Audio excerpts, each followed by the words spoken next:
Siku zote nimekuwa nikiamini kuwa umaskini ni laana, lakini sikujua kuwa utajiri unaweza kuwa gereza la damu. Je, ungekuwa tayari kutoa kafara ya mtoto wako ili upate mabilioni? Karibu Tezi Network. Mimi ni msimuliaji wako na leo siri nzito inakwenda kufichuka. Kabla hatujaingia ndani ya kisa hiki cha kusisimua, bonyeza subscribe, like video hii na utuambie kwenye comment unatazama ukiwa wapi sasa hivi. Tayari? Twende kazi. Johnny alikuwa kijana fukara kuliko wote mtaani. Kazi yake ilikuwa moja tu, kupambana na uvundo wa dampo na kuokota makopo ili apate mlo wa siku. Watu walimchukia, walimdharau na kumpa kazi ngumu bila kumlipa haki yake. Lakini Johnny alikuwa na moyo wa chuma, aliamini kesho yake ina nuru. Siku moja, akiwa amelala nje ya duka la mwanamke mmoja mkatili, aliamshwa kwa matusi. "Wewe chokora, ondoka hapa. Usituletee nuksi kwenye biashara yetu." Johnny alimtazama yule mwanamke kwa unyonge, akasema, "Nisamehe dada kama nimekukwaza." Akabeba virago vyake na kuondoka huku moyo ukimvuja damu. Asubuhi iliyofuata, Johnny akiwa anapangusa vumbi kwenye gari moja la kifahari, mlango ulifunguka. Alishtuka kumwona rafiki yake wa zamani, Patrick. Patrick alikuwa amependeza, ananukia marashi ya gharama. "Johnny, ni wewe kweli?" Johnny akajibu kwa aibu, "Ni mimi Patrick, maisha yamenipiga." Patrick alimkaribisha Johnny kwenye mjengo wake wa kifahari. Akiwa pale, Johnny alishangaa mabadiliko ya haraka ya rafiki yake ambaye shuleni alikuwa wa mwisho darasani. Patrick alicheka kwa dharau. "Haha, Johnny, umaskini sio sifa. Kama una ujasiri, unaweza kuwa tajiri ndani ya usiku mmoja." Hapo ndipo mashaka yalipoanza. Patrick hakuwa anaongelea biashara, alikuwa anaongelea kafara. Wakati Johnny akifikiria ofa ya Patrick, yule mwanamke mkatili alimtokea tena na kummwagia maji ya chooni huku akimtukana. Hasira na uchungu vilitawala moyo wa Johnny. Akasema moyoni, "Inatosha. Acha nitafute utajiri hata kama ni wa kishirikina." Patrick alimpeleka Johnny kwa mganga mmoja wa kutisha katikati ya msitu. Mazingira yalikuwa na harufu ya damu na mishumaa ngundu. Mganga akasema, "Johnny, roho zimekukubali. Utapata pesa, lakini sharti ni moja. Lazima umuue mke wako au mtoto wako wa kwanza." Johnny alishtuka. "Patrick, hukuniambia kuhusu kuua." Patrick alitabasamu kwa baridi. "Hakuna utajiri wa bure Johnny. Mimi nilimtoa mke wangu kafara. Chagua sasa, umaskini wa kudumu au utajiri wa damu." Johnny alikataa katakata na kukimbia huku akitetemeka. Alirudi mtaani kuendelea na umaskini wake. Lakini miezi miwili baadaye, jambo la ajabu lilitokea. Akiwa anapita karibu na makaburi usiku wa manane, aliona kiumbe chenye mabawa kikishuka kutoka angani na kuweka begi jeusi juu ya kaburi moja, kisha kikatoweka. Johnny, akitetemeka kwa hofu, alilisogelea lile begi. Alipolifungua, macho yake yalikumbana na mabilioni ya pesa yaliyokuwa yakimetameta. Ghafla, akasikia sauti ya Patrick ikimnong'oneza sikioni, "Ulikataa mkataba, lakini sasa umelishika begi la kifo." Johnny akaanguka chini na kupoteza fahamu. Giza lilianza kutoweka na mwanga wa alfajiri ukaanza kuchoma machoni pa Johnny. Alizinduka huku mwili wake wote ukiwa na baridi kali. Alitupa macho pembeni, lile begi jeusi lilikuwa bado lipo pale, limekaa juu ya kaburi kana kwamba linamsubiri yeye. Alikumbuka sauti ya Patrick ikimwambia, "Ulikataa mkataba, lakini sasa umelishika begi la kifo." Johnny alitetemeka. Alitamani kuliacha lile begi na kukimbia, lakini njaa iliyokuwa inamrarua tumboni na kumbukumbu ya manyanyaso ya mtaani vilimfanya asite. Alinyosha mkono, akalichukua lile begi na kuanza kukimbia kuelekea mjini.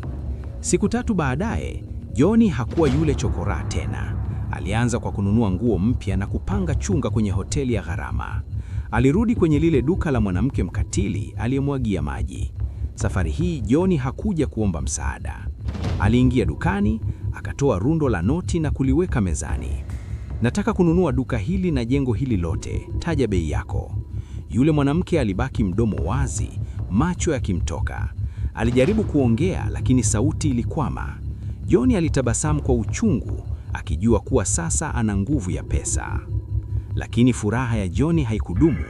Kila usiku alipokuwa akilala, alikuwa anaota ndoto za ajabu. Alikuwa anamuona yule mwanamke aliyekuwa mke wa Patrick akimlilia na kumwonyesha mikono yenye damu. Ghafla, Patrick alimtokea John nyumbani kwake. Patrick hakuwa na furaha. Alionekana amechoka na mwenye hofu kubwa. "John, ulichukua lile begi?" Patrick aliuliza huku akitetemeka. "Ndiyo Patrick, na maisha yangu yamebadilika," John alijibu kwa kiburi. Patrick alimshika John begani kwa nguvu. "Wewe ni mjinga, lile begi halikuwa muujiza. Mganga aliniambia nitupe begi lile makaburini ili yeyote atakayelichukua achukue na yale masharti ya damu niliyoshindwa kuyatimiza mimi. Sasa roho ya yule kiumbe haimfuati mimi, inakufuata wewe." John alihisi moyo wake ukisimama. "Inamaanisha nini Patrick?" "Inamaanisha kuwa sasa unapaswa kutoa kafara ya mke na mtoto wako wa kwanza ndani ya siku 7. Usipofanya hivyo, kiumbe kile kitarudi kuchukua nafsi yako badala yao." Usiku huo, John alikuwa anaendesha gari lake jipya kwa kasi, akijaribu kuikimbia hofu yake. Ghafla katikati ya barabara, alimuona mwanamke mmoja mrembo sana aliyekuwa amekwama na gari lake. John alisimama kusaidia. Mwanamke yule alimtazama John na kusema, "Asante sana kwa kusimama. Naitwa Maria." John alimtazama Maria na kukumbuka maneno ya Patrick. Huyu ndiye mwanamke ambaye mganga alitaka amtoe kafara. Siku zilivyozidi kuyoyoma, John alijikuta kwenye mtego mzito.